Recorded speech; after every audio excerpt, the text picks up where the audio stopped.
Depende mucho de ustedes si les molesta la luz o quieren apagar. Sí,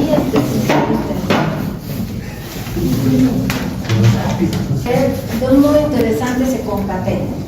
Una que es las infecciones asociadas a atención de salud más 3 microorganismos que son las comunas, las cordeleras en base de Bacillobacter, que ambas son patógenos intrahospitalarios de preferencia, ¿sí? Llegar a un evento de infecciones asociadas a atención de salud es muy importante. Es lo que ustedes van a llevar esta semana, ya están en eso, ¿verdad? Ya. Lo que les decía a los estudiantes de mi grupo, como si todo el año hubieran hecho su pastel, el IAS es el cherry que se pone encima. Es donde ustedes se autoevalúan cuán capaces son para ir bloqueando, cortando y previniendo lo que es una infección asociada a atención de salud, porque es prevenible. ¿Saben cuál es la medida más barata, eficaz y eficiente prevenible de una IA? ¿Qué es? Higiene de manos, que es lo último que hacemos nosotros los médicos. Vamos de sala en sala, de paciente en paciente, revisamos y llevamos bacterias. Y es la más eficaz por delante de todo. El hecho de que nos digan, hay un paciente pero que está con imipenem, vancomicina o está con meropenem, ese es un factor de riesgo terriblemente grande para que adquiera una IA. ¿Sí? Entonces, primero tenemos que desmitificar que cuando ustedes vean leucocitosis en sus resultados laboratoriales, está infectado, mentira. Hay que buscar por qué tiene leucocitosis y luego ver los desvíos, ¿sí? Cómo está dentro de esa serie blanca de leucocitos, cómo están los subgrupos, cómo están los neutrófilos, los eosinófilos, los linfocitos, cómo se están comportando ellos en porcentaje. Porque recuerden que el año pasado han llegado órganos hemopoéticos en mixto, este año están llevando todo lo normal, lo que es fisiología, pues al año van a llegar la belleza que es fisiopato, vamos a ver. Entonces, no toda la leucocitosis es fiebre, ¿sí? A veces tenemos pacientes que están recibiendo dosis o bolos de corticoides como la metilprednisolona y demás, y si ustedes tomaran a esos pacientes un hemograma al día siguiente, van a tener leucocitosis, es por el evento del fármaco que está generando esa subida de leucocitos. Entonces, tiene nomás que tener un condicionante clínico, epidemiológico, etiológico para decir que esa leucocitosis es causal de un posible proceso infeccioso y hay que buscar dónde, dentro del hospital. Hay que desmitificar la parte de un alza de temperatura también es fiebre, porque ninguno de los dos significa que es infección. Un proceso tumoral puede dar fiebre. Un lupus eritematoso sistémico puede dar fiebre. Hay muchas circunstancias en las cuales el paciente tiene fiebre y una de ellas es un evento infeccioso. Y un evento infeccioso puede no dar fiebre y estar entrando el paciente con un shock séptico severo. ¿Por qué? Porque el paciente está con tratamientos, ojo, que ahorita estamos dentro del hospital. Estamos hablando de todo esto dentro del hospital, ¿sí? No lo que pasa en la comunidad, dentro del hospital. Entonces ese paciente puede estar recibiendo terapia del dolor, puede estar recibiendo diclofenaco, ¿no? Puede estar recibiendo tramadol con paracetamol en tableta combinada, ¿a qué hora va a ser fiebre? O puede estar tomando dioxadol, ¿no? Se rompe la ampollita en vasito y toma. ¿A qué hora va a ser fiebre si está con eso para terapia del dolor? Y son antipiréticos. No va a tener oportunidad de tener fiebre y puede estar avanzando con un proceso séptico importante. Entonces, en un hospital nosotros tenemos que estar con nuestros sentidos abiertos y ver y no esperar detalles que nos hablen las cosas. A veces tenemos un paciente terriblemente complejo a gritos en nuestra cara y estamos esperando, es que leucocite, que no leucocite, no. Hay otras cosas más que nos van a dar este evento. Tenemos que saber bien qué es una infección. Una infección es la invasión del microorganismo y vamos a ver las diferencias para que ustedes con propiedad ya digan de qué se tratan las cosas. Este microorganismo debe invadir y ocasionar cambios. ¿Dónde? Localmente, o finalmente entrará a la sangre y generará cambios sistémicos que, de no ser controlado por el sistema inmune local o sistema inmune general, pues va a llevar a un deterioro y finalmente a la muerte del paciente. Mientras no haya invasión, pues no ocurre esto. ¿Sí? Está ahí la bacteria encima puesta sin molestar a nadie. Es como si ustedes si esto fuera piel y ustedes están ahí sentaditos, no están molestando a nadie. No están invadiendo. Viene alguien, se lava las manos, ustedes chao. Ese es el mecanismo del lavado de manos. Pero la definición de una infección asociada a atención de salud es muy diferente y tiene partes. Y las partes son bien concisas y se la puede encontrar en cualquier momento. ¿Sí? La infección asociada a servicios o atención de salud, llamada antes nosocomial, llamada antes intrahospitalaria, es el proceso local. ¿Por qué local si está en hospital? Porque una brándula me puede causar un evento de celulitis y es local. ¿Sí? O sistémico, donde ya ha ido a sangre y me causó una meningitis, me causó una neumonía, me ha causado un proceso infeccioso urinario. Entonces, es un proceso infeccioso local o sistémico que se presenta después de las primeras 48 a 72 horas. Eso significa que la persona no tenía que estar incubando eso desde su casa, ¿no? Y tenía que venir sin ese evento. Ejemplo, entra con fractura, ¿no? A la anamnesis tiene síntomas urinarios también casualmente. Le piden sedimento urinario porque tiene que entrar a cirugía, ¿no? El traumatólogo. Si su sedimento urinario es patológico, esa no va a ser una infección urinaria hospitalaria, eso ya la traía casualmente.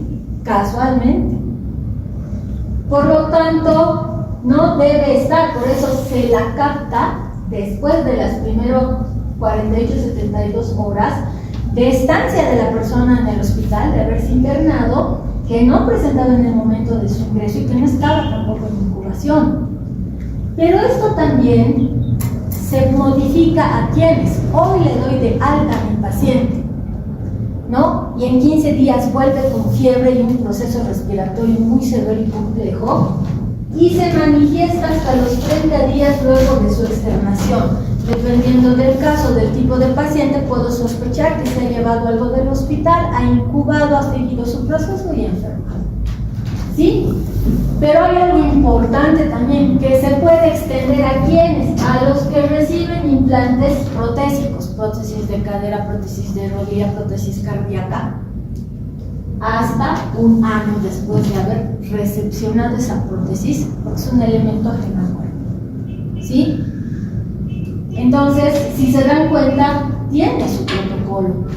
Por eso no cualquier infección es guía. A veces dicen, no, es nosocomial y ustedes van a hacer la anamnesis. No es nosocomial.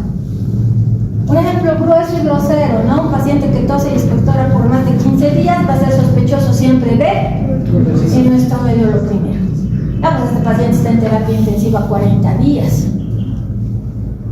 Le hacen aspirado, mandan a hacer tensiones positivo. ¿Esa es una tuberculosis intrahospitalaria?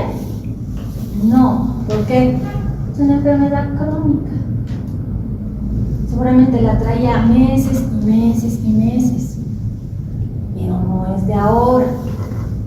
A 48 a 72 horas tiene que pasar. Ese es el límite.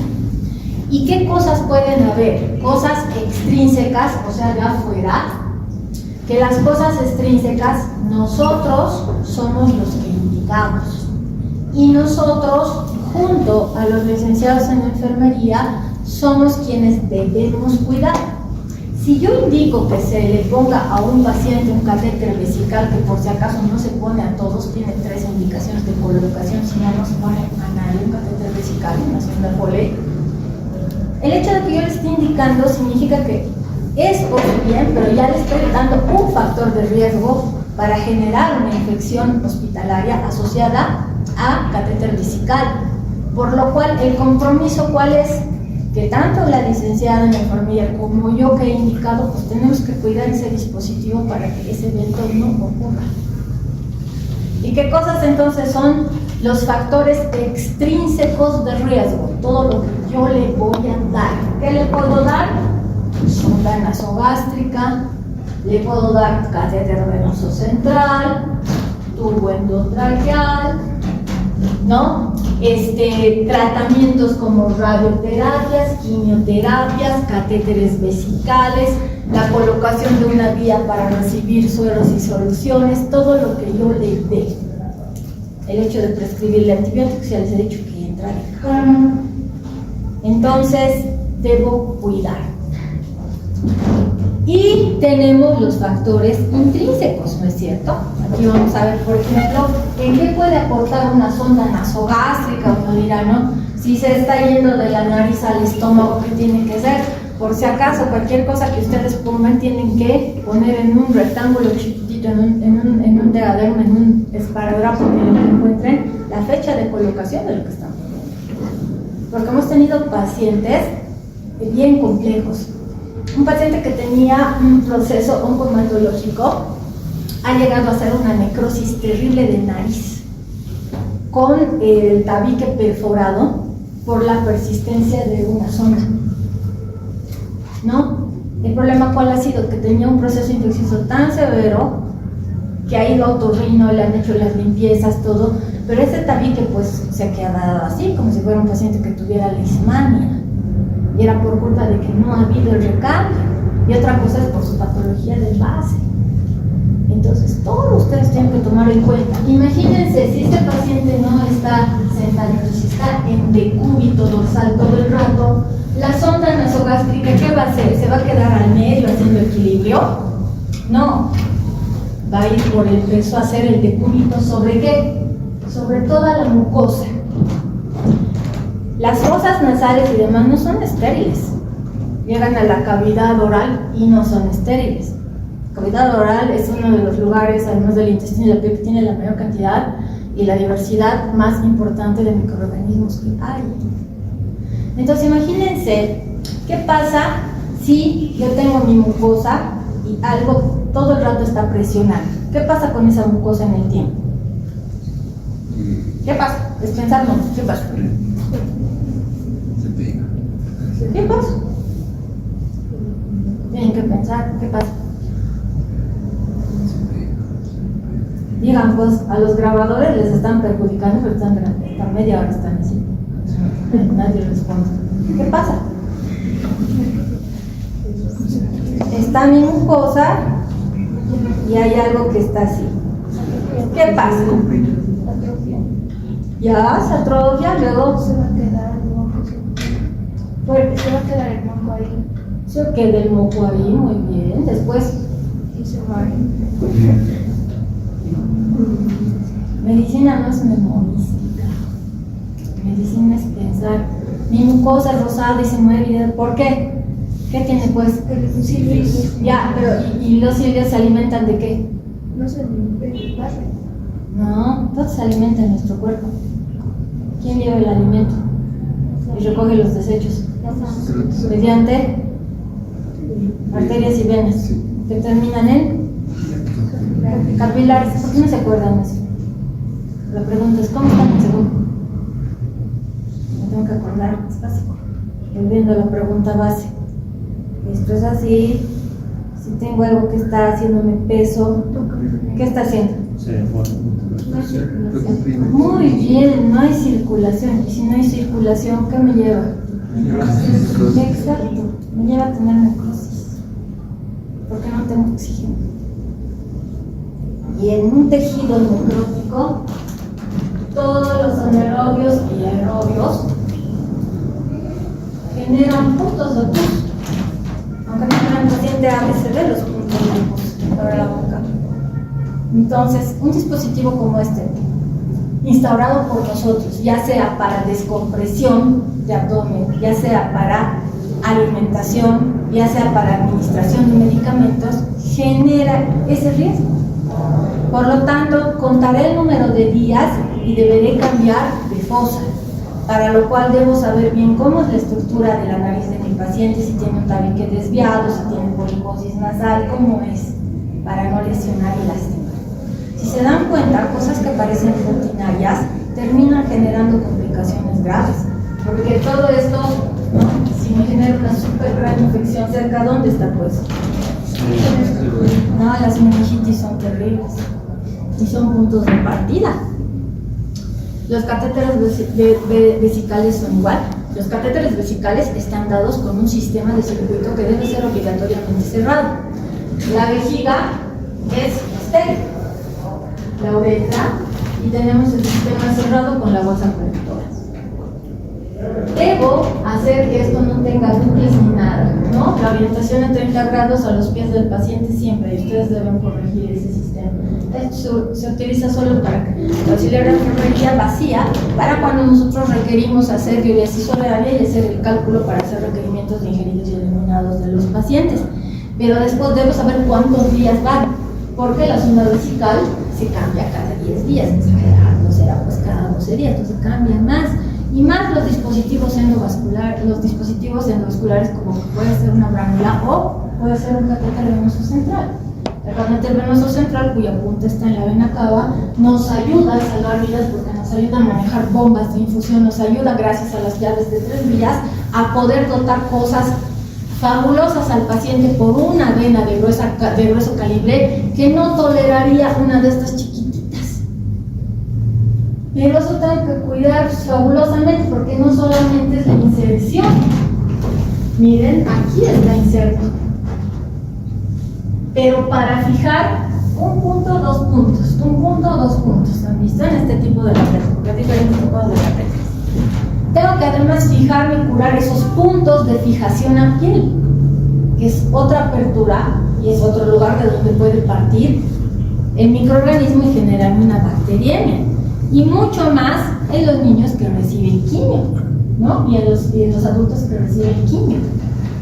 No puedo estar yo, muchos de ellos tienen estas prótesis chiquitas donde reciben la medicación de dolor al margen de su quimio que está entrando. Entonces, son personas que están demasiado sensibles con un sistema inmune tan bajo que no hay más, igual las personas que hacen radioterapia. Todo lo que le doy. Pero hay otras cosas que el paciente trae, que son factores de riesgo intrínsecos que trae el paciente y que yo no los puedo modificar y que se convierten en factores de riesgo para IAS. ¿Qué trae el paciente? Diabetes mellitus, son pacientes renales, son pacientes enfermos cardíacos, traen neoplasias, traen trastornos hematológicos, traen sus virosis crónicas, traen tuberculosis que puede estar en tratamiento, inmunosupresores, estado de conciencia, todo eso, ¿no? Y algo que inmodificable terriblemente, edad, las edades extremas, no muy bebecito, muy mayor. Eso trae el paciente. Ese es un factor de riesgo fatal. Puede llegar con algo de esto o como que puede llegar con varios de estos. Y en la gran mayoría descompensadas por una infección ya que traen de afuera. Esa se está controlando y aparece otro hospitalario. Y empieza a volverse a descompensar y se empieza a desear. Esto lo han visto muchas veces y es ideal que lo sigan viendo por el resto de sus vidas porque ustedes tienen la misión de romper esta cadena de transmisión. La cadena de transmisión se rompe en cualquier momento. Si hay organismo patógeno y hay un reservorio, tengo mi puerta de salida, de la cual yo no estoy viendo que mi puerta de salida va a tener una puerta de entrada cercana y una ruta de transmisión, pues la infección va a ser activa. No puedo poner, para eso ustedes coordinan, ¿no? Hay una cama vacía, sí, pero el paciente de aquí es un paciente que está con una cardiopatía chagásica, digamos, severa y insuficiencia respiratoria.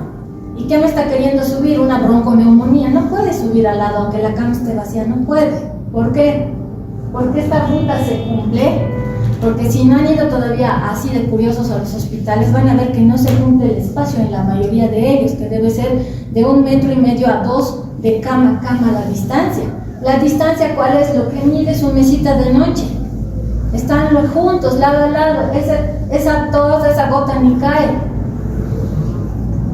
Entonces, todo eso ustedes ya deben prever, y teniendo el conocimiento, pues ustedes deben ya tener esa precaución de decir, no lo va a traer, me va a contagiar al de al lado. Y ustedes frenan ese paso, porque no capricho, conocimiento, no van a tener 2 enfermos, uno que se va a descompensar peor que el otro. Entonces ustedes ya tienen que tener eso. Pero para eso los conceptos generales no se los maneja por manejar. Habíamos visto que la infección es la entrada, la invasión, la multiplicación y el daño que puede generar el microorganismo, ¿no? Localmente o sistémicamente. Muy diferente de la colonización, donde la presencia del microorganismo, ¿no?, hace que éste se quede, pueda inclusive proliferar, pero no invade tejido ni causa daño, está ahí. Y esto se los puede eliminar, son los transitorios, con lavado de manos, con higiene de manos. Y ojo, hay que tener mucho cuidado, por eso es bueno que ustedes sepan microbioma normal, porque les llega el resultado y ustedes pueden ver, no, este es contaminante, no es el infectante. Entonces no se ponen a tratar un microorganismo que no es, ¿no? Entonces, ¿cuál es la diferencia con contaminación? El paciente no se contamina. ¿Por qué? Porque la contaminación es de objetos inanimados. ¿Ya?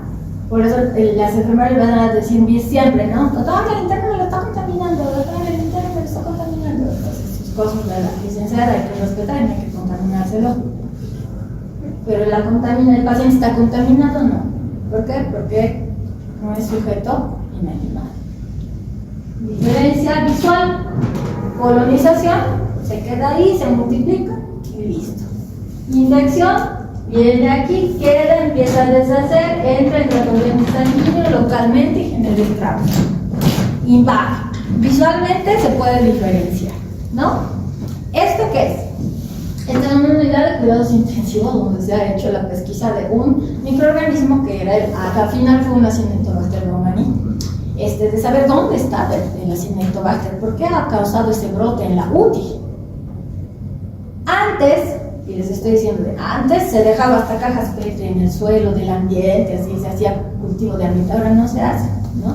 Se hace cultivo específico de dónde está el paciente y de qué cosas pueden haber estado en el nexo del paciente. Y esto es muy divertido. ¿Por qué? Porque todas las X son donde se han encontrado ese Acinetobacter baumannii. Y si se ponen a mirar, son todas las cosas de uso común. Todas las cosas donde han estado las manos. Me apoyo a la mesa, el carnes, miren, los jaladores de los cajones donde están medicamentos, lo que quieran. Aquí, ¿no? Monitor para ver cómo está, cómo no está, para la memoria, para cambiar y demás. El monitor conectado. Lo mismo, ¿no? Las máquinas. Aquí igual, monitor que está mirando qué, cómo está comportándose toda la función respiratoria, porque es el ventilador mecánico. Aquí, miren, la puerta. Aquí el grill. Todo es de uso común. Entonces, ¿cuál era el problema?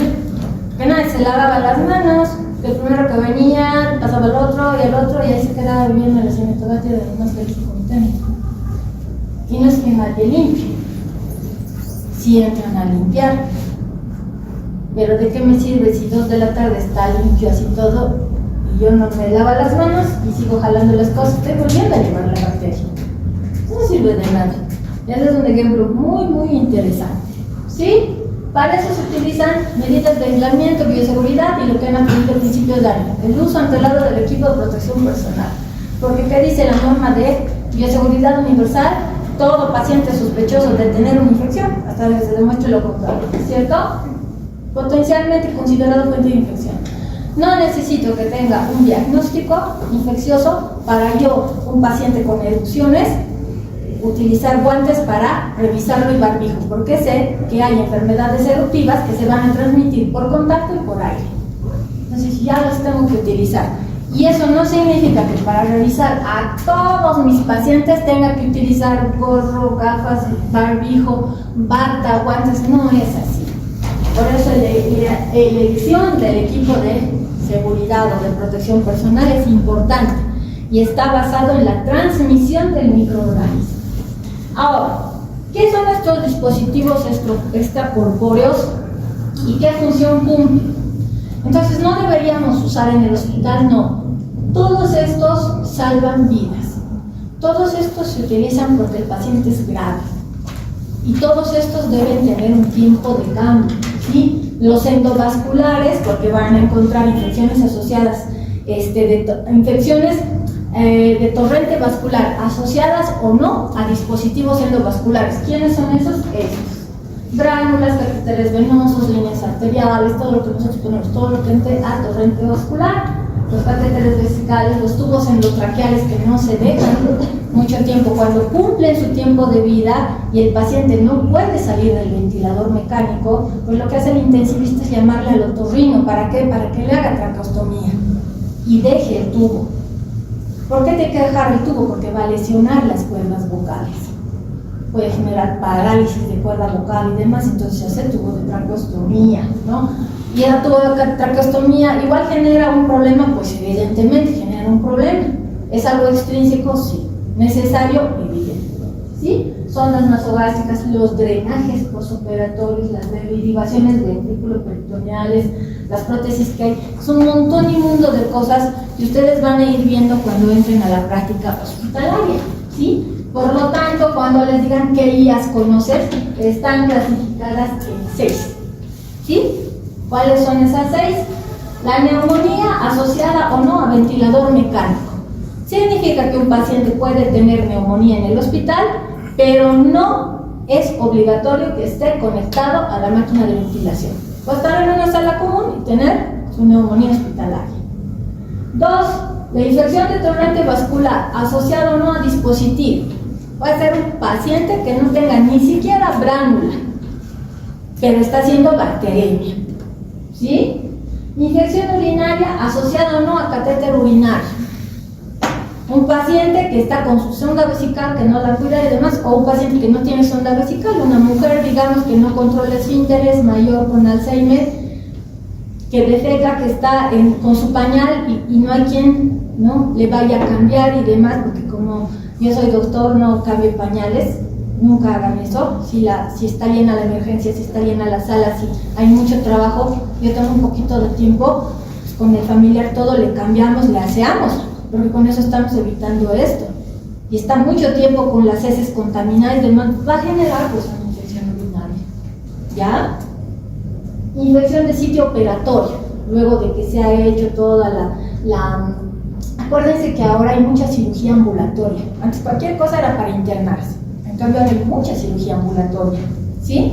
Y eso es bueno, ¿por qué? Porque no se consume camas que son necesarias para cirugías más largas y complejas. Hay mucha cirugía ambulatoria. Les citan en la mañana y en la tarde les dan de alta, ¿sí? A veces hay lipomas para retirar, cosas así, y esos puntitos se infectan.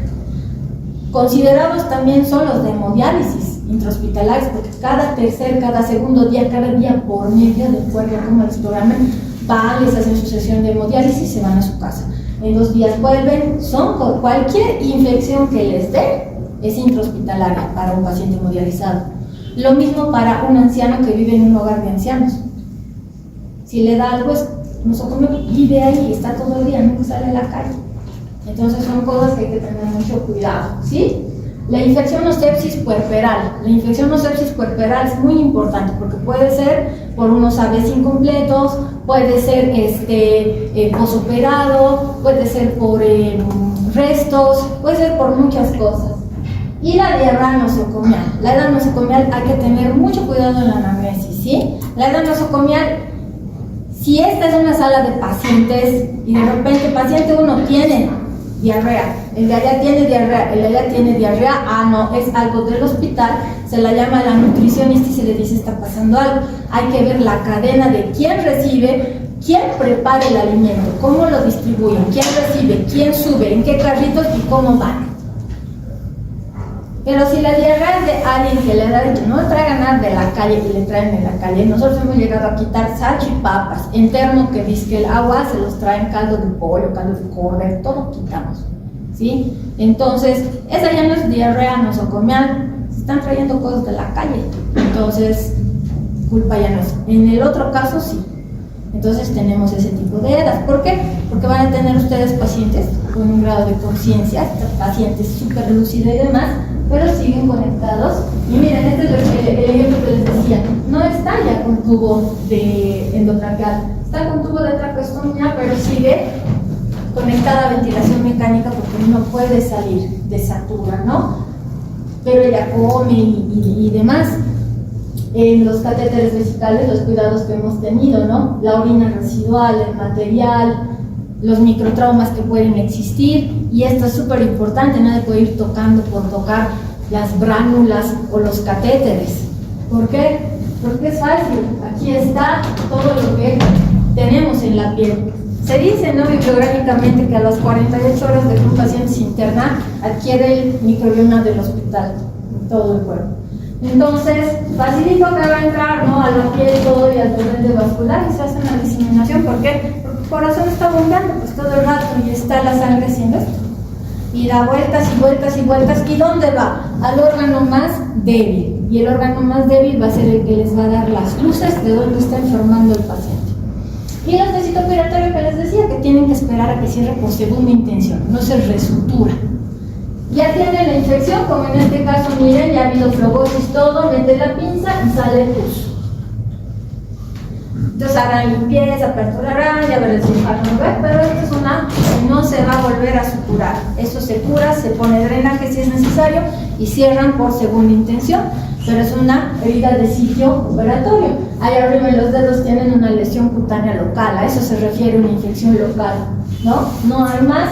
Y los momentos en los cuales uno tiene más que aprender a suturar, porque ustedes van a suturar cuando vayan a provincia y demás, tienen que poner empeño. Ese tipo de sutura, por ejemplo, no es de un cirujano, es de un médico general, entonces ese tipo de sutura es realmente así compleja, ha agarrado demasiado, pero todo estrangulado, miren, todo esto está súper inflamado, toda esta línea está necrosada, entonces es problemático, muy problemático. Y llegan a tener esos drenajes que se usan, miren, es una sonda vesical pero que está sirviendo para hacer un drenaje seguro del pus. Y tenemos estas que son las sepsis que llegan puerperales a lastimosamente generar hasta histerectomías, ¿no? Y es triste la histerectomía cuando es una mujer súper joven que tal vez no tenía ni siquiera un bebé o tenía el plan de tenía un bebé y quería tener más bebés, entonces la única solución a veces es generar la histerectomía porque el grado de friabilidad del tejido es tan grande y pues hay que salvar la vida de la mamá, entonces se llega a esos eventos. Y dentro de esos eventos vamos a tener metidas a estas 3 bacterias. Además de las que ya han llegado, ¿no? Ya han llegado pseudomonas y demás. Tenemos Stenotrochomonas maltophilia, el Acinetobacter, que es un complejo, y la Burkholderia cerbácea. Estudiar en cuadros, siempre les recomiendo, para las otras háganse cuadros, porque visualmente y memorísticamente es más fácil ver diferencias y ver cosas en común que tienen, ¿sí? Que estudiar bacteria por bacteria. Ahora vamos a trabajar en cuadros, que es más fácil. Históricamente las Stenotrochomonas era primero del grupo de pseudomonas, luego fue una xanthomona, 10 años más tarde se le otorgó su propio género. Dijeron que sea Stenotrochomonas maltophilia. El Acinetobacter lo propio, empezó como diplococos antes de la década de los 70, hasta lo pusieron como de la familia de la Neisseria, y luego dijeron, no, este es un complejo, ¿no? Acinetobacter baumannii calcoacéticos. Entonces, fue complejo, hasta ahora. Y la Burkholderia, que también, por las características que tiene, empezó formando parte de las pseudomonas, ¿no? Pero ahora se queda como una Burkholderia cerbácea. Si se dan cuenta, microscópicamente, si no pusiéramos los nombres, no sabrían cuál es cuál. Si yo vengo aquí, tampoco sabría cuál es cuál. ¿Por qué? Porque son bacilos gram negativos sin una agrupación en especial. Sí, son bacilos gram negativos sin una agrupación específica. Y punto. Entonces, epidemiológicamente, ¿qué tienen? Varias cosas en común. Por eso cuando aparece una en el hospital hay que estar pendiente de ver si las otras no están ahí. Stenotrochomonas, por ejemplo. ¿Qué hay? En pacientes que tengan internación prolongada en la UTI, será uso de antimicrobianos de amplio espectro. ¿Han visto cómo se vuelve un factor de riesgo al paciente darle harta antimicrobiano? Termina dándole patologías por Stenotrochomonas. Personas que van a tener este tipo de problemas. problemas metáticos, alteraciones de barrera de mucosa. ¿Cuál puede ser una alteración de barrera mucocutánea severa para ustedes? ¿Los qué cosa? Los que son. No, los quemados, pues. No, no es cierto. Cierto, ¿no? Alteraciones mucocutáneas, los quemados, pues no tienen su barrera principal. Y los que tienen dispositivos extracorpóreos, ¿cuáles? Todos los que hemos visto, pues, hartos. Entonces, por esos hartos, el pneumocomona llega. Y el Acinetobacter, casualmente, en personas prolongadas, ¿no? Internamente, están internadas en forma prolongada de la UTI, casualmente también en los que han recibido antimicrobianos de amplio espectro, casualmente en los que tienen dispositivos extracorpóreos. Comparten todo eso en común, pero tienen un plus, que tiene un factor de riesgo de la comunidad. ¿Esto qué significa? Que si yo vengo de la comunidad, me interno y termino por mi patología en la UTI y he tenido antecedentes de tabaquismo prolongado y en una cantidad adecuada en años y cantidad de numérica de cigarrillos, es un plus para que tenga Acinetobacter. Si tengo diabetes, es un plus para que tenga Acinetobacter. Estamos hablando de diabetes no controlada, ¿no? De las personas que dicen, ay, sí, un poquito me ha subido la azúcar. Y toman mal tratamiento. Tienen un plus para que les dé Acinetobacter. ¿Y qué pasa con Burkholderia? En Burkholderia hay que tener tres cosas como claves. Si yo tengo un paciente y sé que tiene fibrosis quística, si se enferma con una IA severa respiratoria, lo primero que hago es pensar en Burkholderia. Después en las otras. En las otras, incluidas quiénes, Klebsielas, colis y demás. Pero primero me agarro de la Burkholderia. Luego de quién, de la Pseudomonas. Pues la Pseudomonas es otra que en fibrosis quística ataca feo. Luego de Stenotofomas. Y así, todo tiene su orden. Si tienen enfermedad granulomatosa crónica también, ¿no? Tiene como diagnóstico de base, lo primero que me imagino es que tiene una Burkholderia metida. Y en pacientes que tienen alguna hemoglobinopatía, también son personas en las que debo pensar. Ahora, ¿dónde viven? Esto también es interesante, ¿por qué? Porque no tiene que estar en el hospital, ya han limpiado esto porque está húmedo, ¿por qué hay esto así? Todo el rato hay que estar mire, que te mire, si quiero evitar, porque viven felices juntas en los mismos lugares, comparten los lugares, como que, mire, hábitat, agua, plantas. ¿Por qué creen que se ha prohibido? Antes, en las películas antiguas van a ver que todo el que estaba enfermo le traían su ramo de flores, le ponían su florero, prohibido, ¿no? Ni peluches les dejan meter. Viven agua, viven plantas, viven tierra, material en descomposición, agua corriente, ya, ahí está, tranquila. Pero había también sabido vivir en agua destilada, había también sabido vivir en los nebulizadores, en tinas de baño. ¿Por qué? ¿Qué de común tienen los tres? Humedad y vapor, exacto. Necesitan una humedad y ahí están felices con su propio sauna. Pero miren qué chistoso, desinfectantes. Por eso es cuando ustedes llevan la clase en la práctica de uso y elección de antisépticos y desinfectantes. Tienen su tiempo de vida, no es nomás que la licenciada, esto me está durando 3 meses, ya fue. Eso es abierto y puesto en su frasco estéril y dura 14 días. En 14 días sigue lleno, que es penoso, eche yo, traigo. Porque ha perdido su mecanismo de acción. Y si ya perdimos su mecanismo de acción, pues vive aquí en desinfectantes. No es que tenga la resistencia. No, vive ahí tranquilo. En sensores de temperatura, ¿no? A mí me estresa mucho. Todo el mundo utiliza ahora su oxímetro de pulso. Todo el mundo. Pero casi a nadie le van a ver ustedes luego desinfectar ese oxímetro de pulso. Todo el mundo saca de su cara. Está saturando bien, le vuelven a sacar y aquí ahora va a desinfectar. ¿No ven? Sensores de temperatura, los ventiladores, que no es la máquina, sino es el tubo corrugado. Han debido ver que el tubo corrugado es como un acordeón. En todas esas Bs, ahí se junta humedad, porque tienen que simular la respiración del paciente, tienen que darle oxígeno húmedo y tibio. Entonces ese es un lugar maravilloso para que vivan en los tubos conjugados y en las bombas de infusión del medicamento.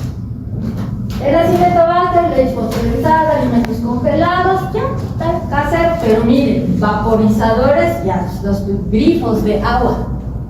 Por eso en hospital lo que se pide es tener sensor, ¿no? Hasta en el multicine hay sensor. En los hospitales, ¿cómo no va a haber un sensor?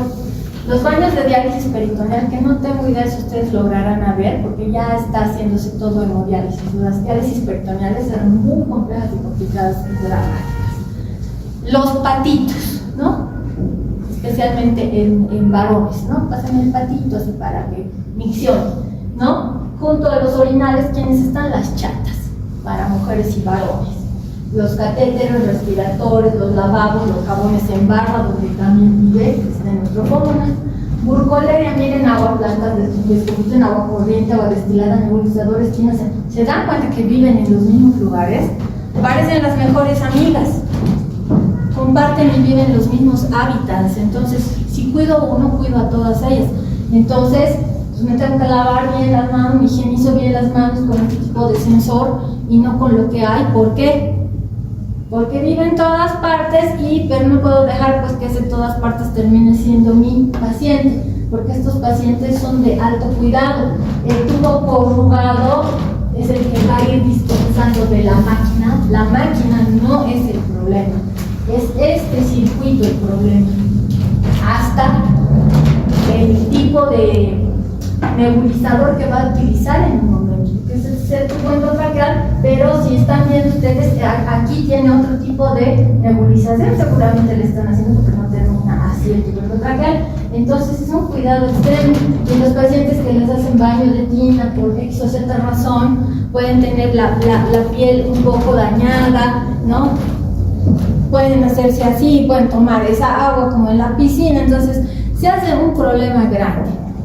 En las personas que hacen fisioterapia, ¿no? Fisioterapia, hidroterapia también es de mucho control, y eso hay que hablar con los trabajadores. Cuando uno es médico y piensa que como es médico soy una isla, es un gran error.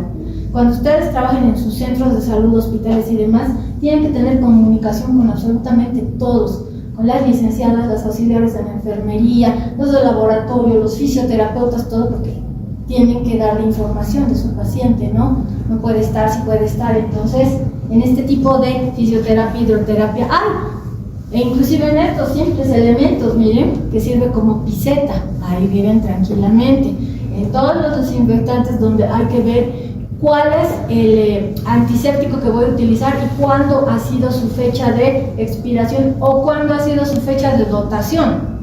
Porque en los hospitales grandes compran por litros y litros y en cada servicio dan en frascos. Entonces cada frasco tiene que tener la fecha de recepción y es el momento en el cual voy a cuidar. De igual modo en estos pacientes que están recibiendo algún tipo de tratamiento, ya sea quimio, ya sea terapia del dolor, todo es tratable, todo es visto.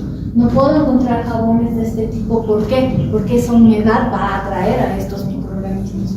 Recuerden que viven muy bien en las jaboneras, y peor si tenemos niños que van a tener asma, niños que van a tener problemas bronquiales. Ahora hay mucho niño alérgico, y eso es por el tipo de alimento que se da, ¿no? El alimento del niño pequeño es tóxico, todo es papitas, chisitos y demás cosas. Entonces tiene elementos muy tóxicos y los niños hacen alergias terribles que no las hacían antes. Entonces estos nebulizadores terminan siendo hospitalarios y de niño a niño van pasando. Hay lugares donde el asma infantil es muy común, entonces tienen salas, como nosotros tenemos salas de unidades de rehidratación oral por diarreas. Hay lugares donde el asma es tan común en niños que tienen sus salas de asma, donde están recibiendo inhaladores y están ellos con el nebulizador, con su inhalador que está ahí, tratando de humidificar y tratando de fluidificar toda la mucosa que está taponando la vía respiratoria. Entonces tengo nomás que saber eso. ¿Qué características particulares tienen? Miren, todos son aerobios, todos, los tres. Se mueve la Stenotrophomonas y la Burkholderia. El Acinetobacter no se mueve, ¿no ven? Vida libre, no reducen, temporal. ¿Cómo? Nos interesa aquí que uno se mueve y el otro no, ¿no? no fermentan, no son fermentadores, aquellos fermentan nitratos sanguíneos, los Acinetobacter, no fermentan tampoco las burkholdeриas, son oxidasa negativa y oxidasa negativa. Entonces, si se dan cuenta, tienen cosas en común y cosas en diferencia cuando se quiere hacer las pruebas o test bioquímicos. ¿Cuáles son los factores de virulencia que van a tener? Tienen una alta resistencia a antimicrobianos, por eso son muy complejos y complicados de tratar, ¿sí? Tienen bastante adherencia, por ejemplo, neutromonas a materiales de plástico, ¿no? Y ahora, lastimosamente, la modernidad ha llegado a tener plásticos con evidentemente con diferente constitución, cada plástico, pero a veces en las licitaciones gana el más barato, no el más idóneo. Entonces, ese es un problema. Pero se vienen muchos plásticos y produce exoenzimas como la elastasa y gelatinasa, que es lo que le permite generar lesión tisular rápidamente. El Acinetobacter aprovecha los tejidos desvitalizados, ¿no? Por donde ingresa, baja además mucho más el pH, lo acidifica más y produce bacteriocina. Acuérdense que la bacteriocina producida, ¿qué significa? Que soy egoísta. Mi bacteriocina hace que los otros microorganismos que estaban ahí, comunes y corrientes, se mueran. ¿Para qué? Para que yo pueda crecer. Para eso produce bacteriocina, ¿sí? Para matar a los cuantos pocos, alguna cosa que había ahí que no causaba tanto daño. Entonces produce su bacteriocina, los mata y él se entrecrece, ¿no? Y la cápsula inhibe la fagocitosis. La burkholderia tiene adherencia muy buena, proteínas fijadoras, ¿no? Y resiste la acción de defensa de los micrófagos. ¿Quiénes son los micrófagos del sistema? Los neutrófilos, ¿no? Son los micrófagos. Ahora, clínicamente, ¿qué nos pueden dar? ¿No? Pueden producir los tres eventos superficiales que hemos visto, locales, profundos, locales pero más adentro, o diseminados, septicémicos, sin necesidad de que haya esas lesiones que están así terriblemente putrefadas, sin eso. ¿Sí? Neutromonas es muy bueno generando colonización y enfermedad en vía respiratoria, neumonías especialmente asociadas a ventilación mecánica. Pueden hacer fácilmente bacteriemia, participan del ectima gangrenoso porque acuérdense que aprovecha la gelatinasa y demás para generar esos eventos, y las utritis asociadas a lo que son catéteres vesicales.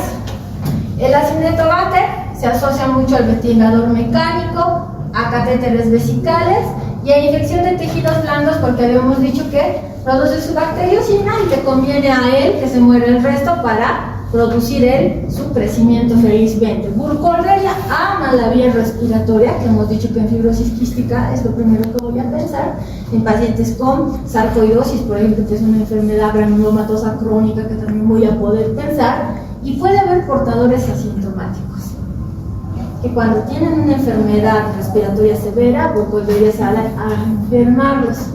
Entonces puede ser que ya se ha llevado del hospital, pero se queda como portador asintomático en algún momento. El diagnóstico para absolutamente todo es clínico epidemiológico. La madre es la clínica, ¿sí? La madre de todo es la clínica y la epidemiología. Luego se tomarán las muestras acorde al órgano y segmento afectado. Si se puede hacer una tinción Gram, es una belleza, por eso ustedes tienen que saber de cabo a rabo cómo se hace la tinción de Gram. El cultivo y las serologías lo harán los de laboratorio. La tinción de Gram la tienen que hacer ustedes. 3 de la mañana, eso es una belleza porque les facilita la introducción de un tratamiento empírico inicial. ¿Sí? ¿Cómo que? Miren, no puedo yo dar amplio espectro a todos, ¿no? Ay, neutromonas, burkholderia, le daré meropenem y imipenem, o le daré meropenem vancomicina. No funciona así, porque por ejemplo, neutromonas maltofilia nace resistente al imipenem. Entonces no le voy a dar jamás imipenem. ¿Con qué le voy a tratar? Con el humilde cotrimoxazol. ¿Cuál es nuestro problema, sinceramente?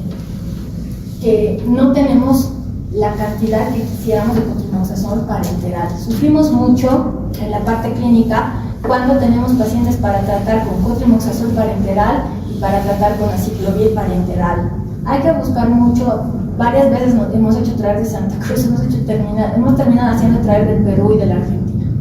Y entonces lo que hace la licenciada es machaque su mortero y pues una nasogástrica, pero no es lo mismo porque acuérdense de la biodisponibilidad. El otro está ingresando directamente al torrente vascular y va a ir a la disposición del tejido. En cambio, el de aquí tiene que pasar, que el jugo gástrico, que aquello, que lo otro. Entonces, ese es un gran problema. En Acinetobacter, el imipenem o las quinolonas, aminoglicósidos, dependerá de si tiene un mecanismo o no de resistencia. Si no tiene un mecanismo de resistencia, es maravilloso. Iniciamos con asociación o monoterapia de quinolona, aminoglicósido. Y pues si tiene daños imipenem, pero con aminoglicósido, no porque el aminoglicósido funciona fabuloso, sino porque el aminoglicósido va a potenciar el imipenem en este caso. Aquí la tratamos igual con cotrimoxazol, aminociclinoltano, si tenemos el cloranfenicol. Muchas veces se asustan por dar cloranfenicol, que da aplasia medular y todo. Entonces, ¿saben si no he visto una sola aplasia medular tratada con cloranfenicol? Si dan cómo se debe dar la cantidad y ustedes están vigilando, pues no pasa nada, ¿no? Si se dan cuenta, en esta radiografía no se puede decir tiene Acinetobacter, tiene Burkholderia, tiene... Es una placa radiográfica de un proceso memórico. Entonces hay que saber qué es. ¿Y cómo sabemos qué es? Cuando hacemos clínica epidemiológica y hacemos los estudios complementarios en el paciente. Porque puede haber un punto de partida, sí, donde tenemos la apertura y puedo hacer de aquí una función de Gram, pero claro, sería el mejor momento para hacer.